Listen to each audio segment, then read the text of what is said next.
యేసయ్య జననం గూర్చి బైబిల్ గ్రంథము ఈ విధంగా తెలియజేస్తున్నది.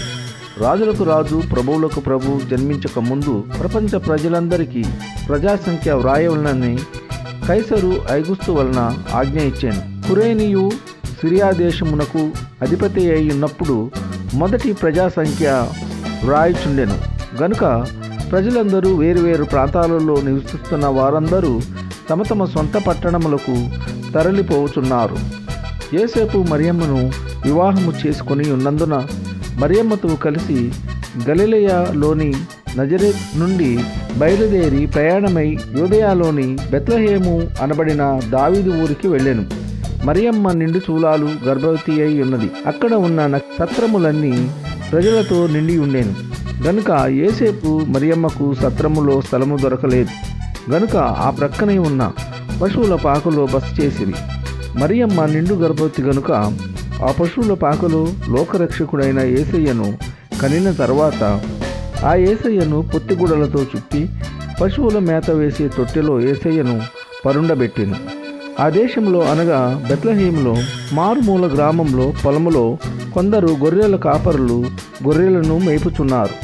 రాత్రివేళ ప్రభుదూత గొర్రెల కాపరుల యొద్దకు వచ్చి నిలబడెను. దేవుని మహిమ ప్రకాశవంతమైన వెలుగు వారి చుట్టూ క్రమ్మికొని ఉండెను. ఆ దేవదూతను ఆ ప్రకాశవంతమైన వెలుగును చూచి గొర్రెల కాపరులు మిగుల భయభ్రాంతులై గజగజ వణికిపోయినారు. ఆ ప్రభుదూత వారిని చూచి, గొల్లలారా, మీరు భయపడకుడి, మీకు మిగుల సంతోషకరమైన వర్తమానము మీకు తెలియజేస్తున్నాను.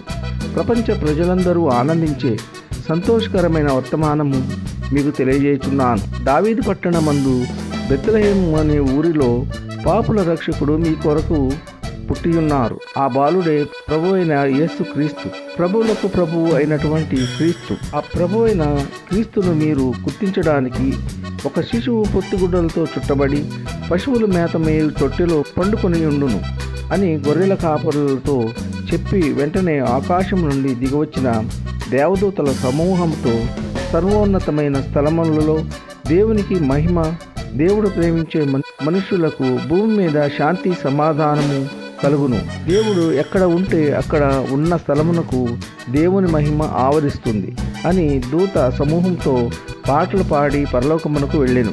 ఆ గొర్రెల కాపరులు ఒకరితోనొకరు జరిగిన సంగతిని సంభాషణ చేసుకుంటూ, ప్రభువే మనకు దేవదూత ద్వారా వర్తమానము పంపియున్నారు అని గ్రహించి బయలుదేరి బెత్లెహేమునకు వెళ్ళి మరియ యోసేపును తొట్టిలో పండుకున్న శిశువును చూసిరి. అక్కడ కూడుకొని ఉన్న ఆ ప్రజలందరికీ దేవదూత వారితో చెప్పిన సంగతులన్నీ వివరంగా అక్కడ ఉన్న ప్రజలందరికీ తెలియజేసి ఉన్నారు. గొర్రెల కాపరులు చెప్పిన సంగతులన్నీ విన్న ప్రజలందరూ ఆశ్చర్యపోయారు. గొర్రెల కాపరులు చెప్పిన సంగతులన్నీ మరియమ్మ తల్లి తన హృదయంలో భద్రపరుచుకొని ఉండెను. అంతటా ఆ గొర్రెల కాపరులు దేవదూత పొలములో తెలియజేసిన సందేశాన్ని, వారు నిజముగా చూచిన సంగతులన్నిటినీ తలపోసుకుంటూ దేవుని స్తుతిస్తూ పాడుచూ తిరిగి వెళ్ళిరి. ఆమెన్.